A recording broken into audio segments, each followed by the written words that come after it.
Because of why I search the deep through endless nights, no time to sleep.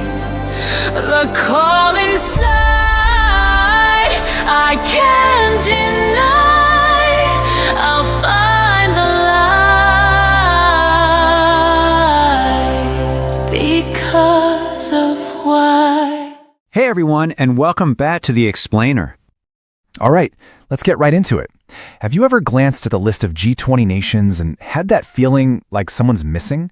Well, today, we're digging into a question that seems super simple, but the answer is anything but. Why isn't Spain an official member of the G20? Now, the first thing most of us would probably think is pretty simple. Spain's economy just isn't big enough for the club, right?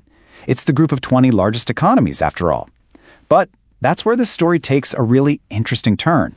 Because here's the thing that blows that whole assumption out of the water. Get this.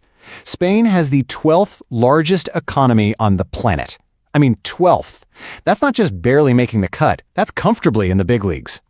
And this is exactly why it's such a head-scratcher. When you actually compare the numbers, you'll see Spain's economy is way bigger than several official G20 members, like Argentina or South Africa. So if it's not about the money, what gives? Okay, so if it's not purely about economic size, what is the real reason? Well, to figure that out, we've got to jump in a time machine and go all the way back to when the G20 was first put together. The G20 was born back in 1999. The idea was to get all the systemically important economies in one room. But here is the absolute key. There was no strict formula for who got an invite.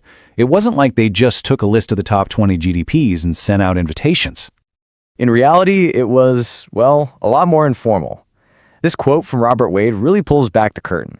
It was basically a couple of key officials going down a list, almost like picking teams in gym class. And for whatever reason, during that process, Spain was just left off the list.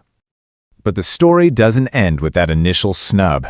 Oh no, not even close. Spain didn't just get left out in the cold. Over the years, it's managed to carve out this really unique and, you could argue, very powerful role for itself. You see, Spain holds this very special status, a permanent guest invitee.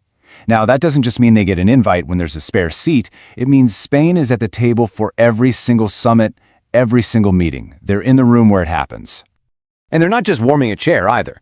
Their participation is so deep that many experts have basically said Spain is a de facto member.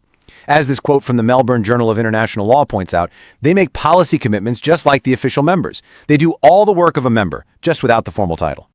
Which leads us to the final piece of the puzzle. And honestly, it's the biggest twist in this entire story. If Spain's economy is big enough and they already act like a member, why not just make it official? Because Spain doesn't want to. That's right. After all this, Spain itself actually prefers to keep this special guest status. They aren't pushing for a permanent seat or trying to get their name on the letterhead. And this approach really stands out when you compare it to other countries. Take Poland, for instance. They've actively lobbied for years to get a permanent seat, arguing that they deserve it. Spain, on the other hand, seems to believe that consistent participation and influence from the inside are more valuable than the formal title itself. So, this whole situation with Spain leaves us with a really fascinating question about global politics. What really matters more?